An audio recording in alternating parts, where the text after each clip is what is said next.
And next up, Nintendo is kind of doing something really strange. So we talk a lot about on games that we want, like the Zelda games and the Mario games and the new IPs coming back like Mario and Luigi, but honestly, I've never really thought of Nintendo making a horror game. It's not really something I usually think of. It really doesn't seem like it's something that Nintendo would do, but it seems like they're doing just that, or at least that's what it seems like. So if you guys haven't heard about this yet, Nintendo posted a teaser for a Nintendo Switch horror game on Twitter of this man with a bag smiling face or hat on with the hashtag #WhoIsEmio. Now Emio translates to smiling man, I think. Or to be more specific, according to Eurogamer.net, Japanese text at the end of the video translates to smiling man, while the text accompanying the video simply states "Who is Emio?" Emio being a Japanese pronunciation of smiling man. Now there are a couple things to note here about this specific video, especially when it comes to YouTube's version of that video. One, it's restricted to a higher aged audience, 18+, so this means that this is probably going to be a rated M for mature game, which is really something you don't really see Nintendo doing too often, and not promoting on their Twitter account, at least when it comes to like their very own games. Usually if it's like a third-party game like Doom, they'll do it, but usually they don't do it. And honestly, this is something that I didn't even know I want Nintendo to do. I kind of want to see how this turns out. Like, how would a horror game made by one of Nintendo's developers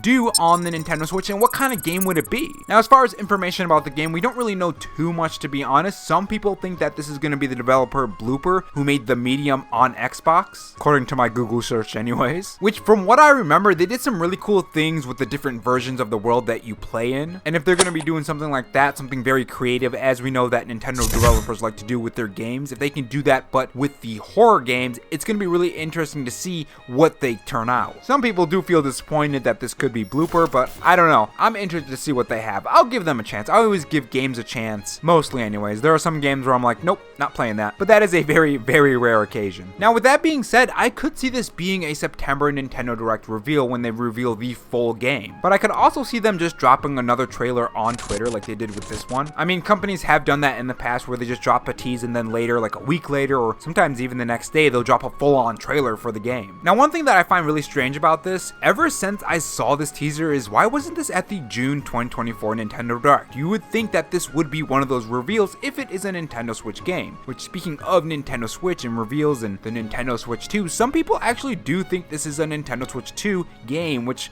made the Nintendo Switch 2 trend on Twitter. I don't think this is a Nintendo Switch 2 game, more specifically because the original Nintendo Switch logo appeared in the beginning, and also I don't think they're going to reveal Nintendo Switch 2 games other than ones that will probably be backwards compatible with the original Nintendo Switch and the Nintendo Switch 2. Though I'm sure some people will disagree with me on that. If you do, let me know in the comment section. So what do you guys think about this horror game? Let me know in the comment section below if you're interested in it or you're just not interested in horror games. Honestly, when it comes to horror games for myself, I'm a big fat baby when it comes to it, but I also love them at the same time. Like, I hate that anticipation to being scared, but after I get scared, I'm like, you know what, that was kind of fun. Let me do it again.